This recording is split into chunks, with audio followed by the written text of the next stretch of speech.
Hello, everyone, and welcome to the program Business Point on Global Television, where we x-ray every curves and turns of the business sector locally and internationally. But today we'll be focusing more on the home front, where we'll be x-raying taxation and the cybersecurity levy, which has been brought down to 0.005% on all transactions.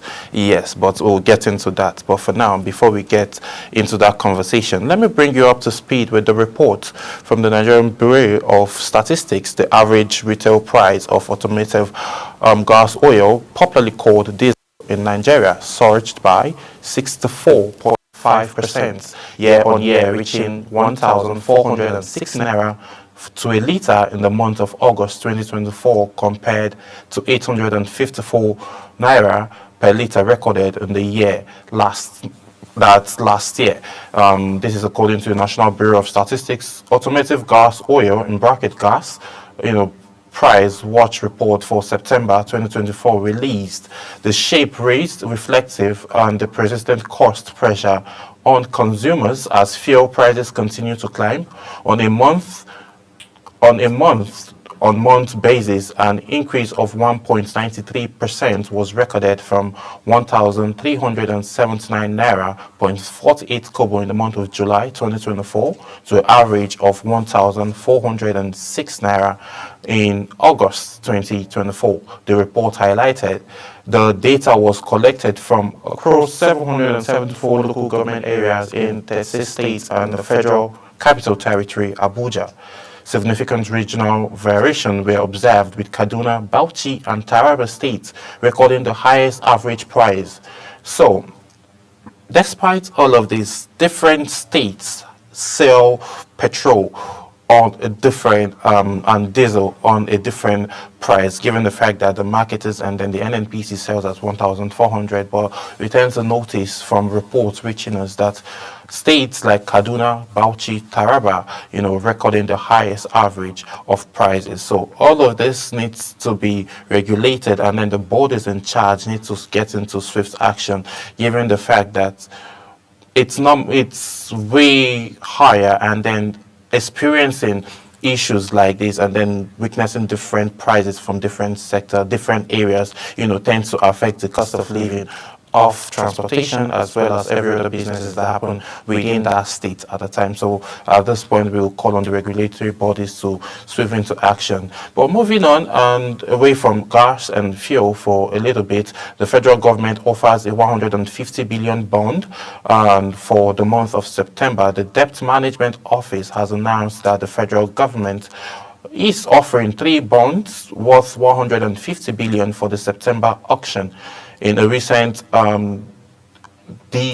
report by the Debt Management Office, stated that the bond, which were reopening of previously issued instruments, would be sold in a unit of 1,000 naira, subject to the minimum subscription of 50 million and in multiples of 1,000. It was noted that the first bond being offered was the 70 billion April 2029 bond with a 19.30% coupon rate for 5-year tenure, and as well as the second bond is the 50 billion federal government for February 2031 bond with 18.50% coupon rate for a 7-year tenure, and third bond is 30 billion naira for May 2033 bond with a percentage of 19.89% coupon rate for the next 9-year tenure. So looking at this now, the auction is opening.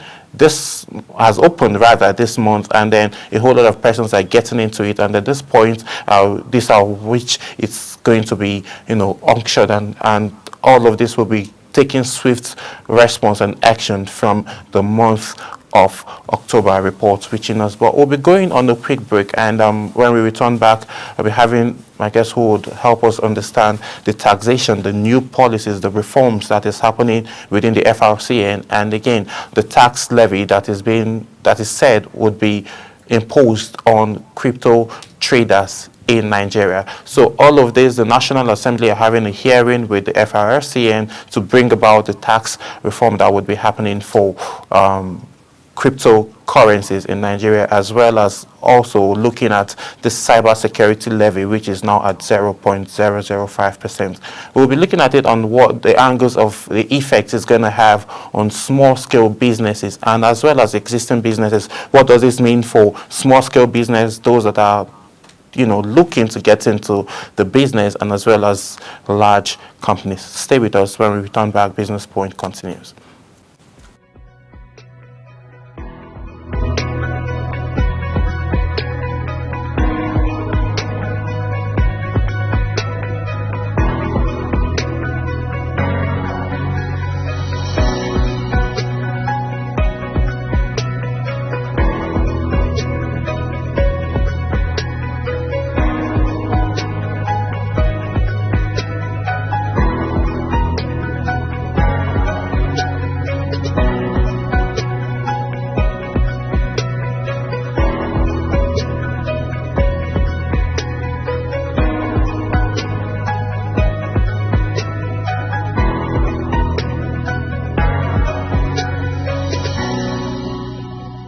Global Television. The business world can be dynamic and unpredictable, with headwinds and volatility sometimes becoming an obstacle for players in the business and economy landscape.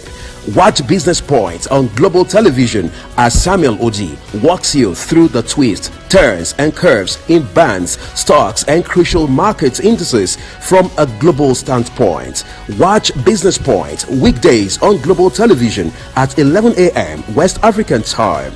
Business Point. This is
Many thanks for staying with us. If you're just joining, this is Business Point on Global Television. I am Samuel Udi. Joining me live in the studio is someone I hold in the highest esteem of very great friend and colleague, Mr. Uyi Agbomofrekbe.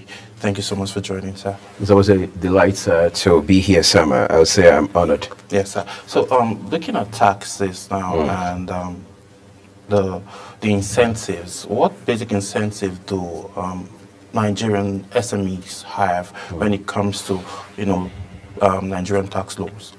It's quite interesting. This conversation has been a long time coming, Sam, because before now, I mean, we've been speaking with people in the business space for quite some time.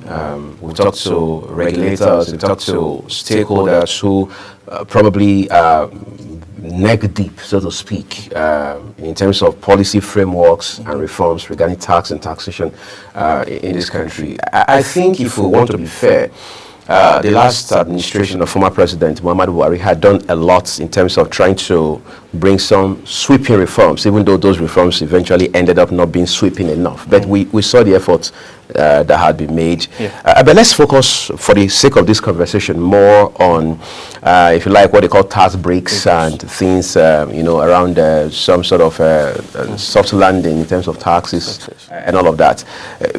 We can't have this conversation as a standalone element because we must marry it with the business environment. That's the operating environment for businesses, all right? Talk to those within the manufacturing, for example, or speak with officials of the Manufacturers Association of Nigeria and see what they say. They are very concerned about the tax regime in this country. They are very concerned about the fact that manufacturing, or what you call the real sector, is not making appreciable progress. And then you're talking about tax. The monies you need to pay taxes have to come from businesses that are viable, which means these critical sectors must be seen to be functional, up and running. Now, having said that, the question is, do businesses, are businesses treated fairly, quite frankly, when it comes to taxes?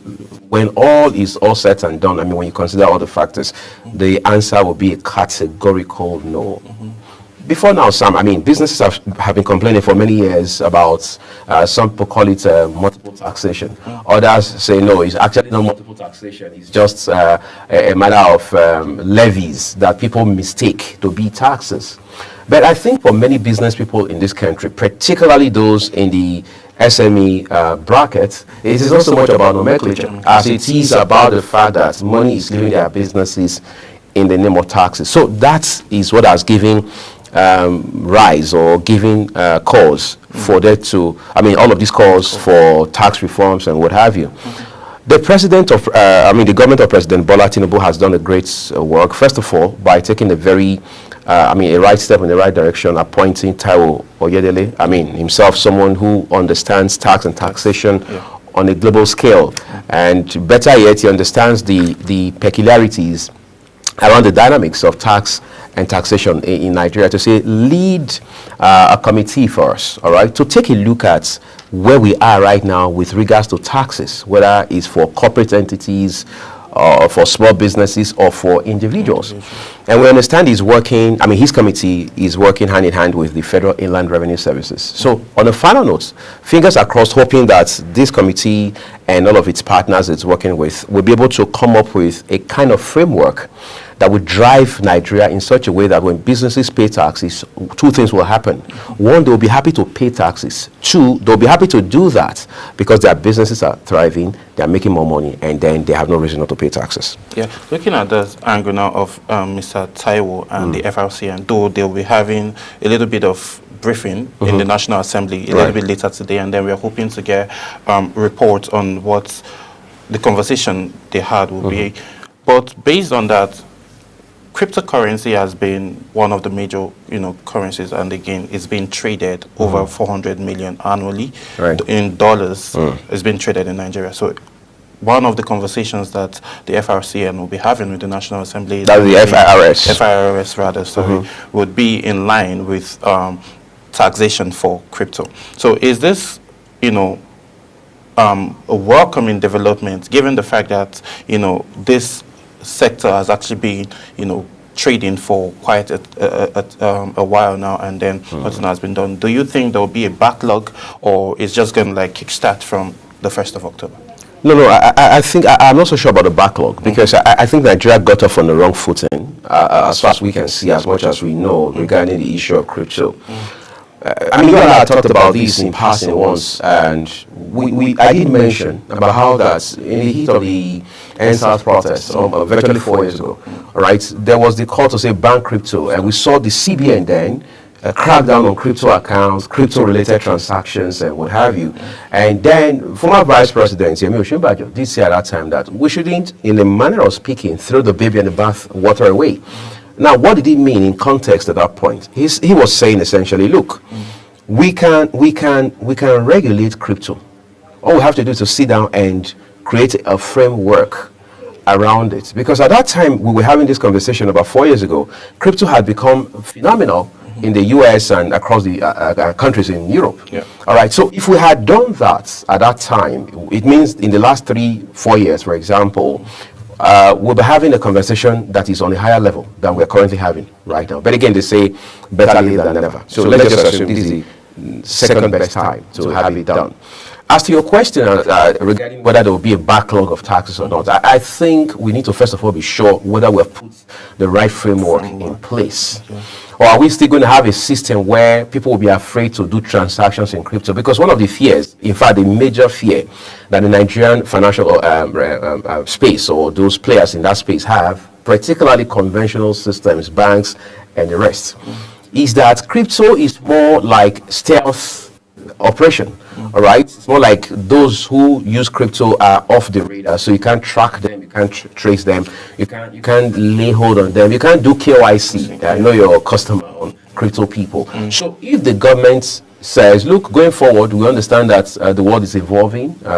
Same thing for the financial space. Therefore, we want to regulate. However, we also want to make sure that people do this very legitimately and that it becomes a win-win. What does that mean? It means that people who transact in crypto, all right, are having a field day within the framework of the law, and the authorities or the government, if you like, is also getting value in ways that are significant along those lines. So the National Assembly also needs to understand, whether it's the Senate or the House of Representatives, that times have changed. It's not just going to be in 2024 and going forward about naira bills and dollar bills. It's going to be some sort of exchanges, transactions, all right, currencies and other forms of payments that hitherto were either not known at all or did not come up as being popular.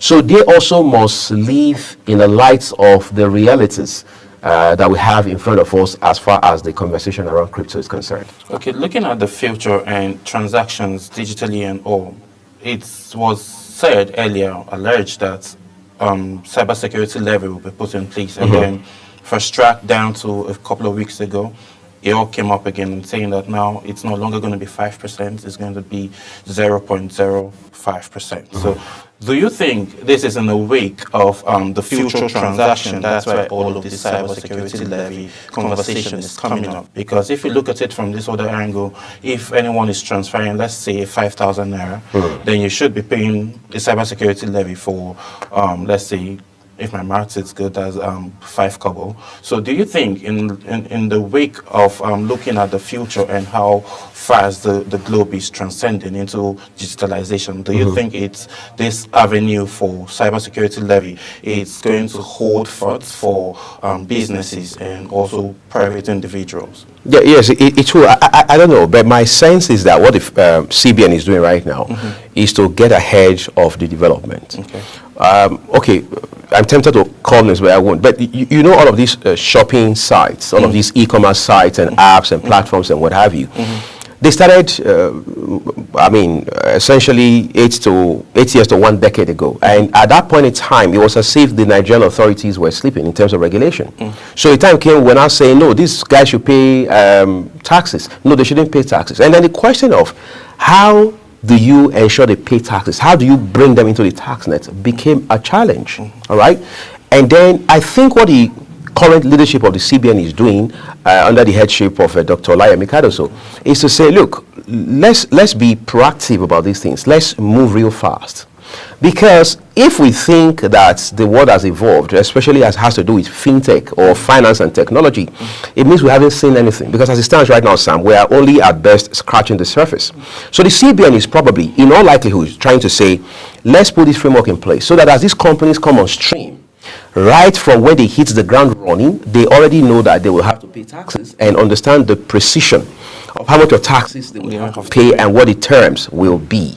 I'm sure that's what they're trying to do. So for many people who think this security, I mean, this cyber security levy is just about phone calls and data services, I mean, that's just a fragment of the entire bulk. It goes far beyond that. It means that all of these e-commerce sites will be dragged, so to speak, into the tax net at some point, and they will have no choice than to pay taxes. Just for insight, Amazon in the US, for example, doesn't have a choice than to pay taxes to the United States government, and they do that to other governments in other countries.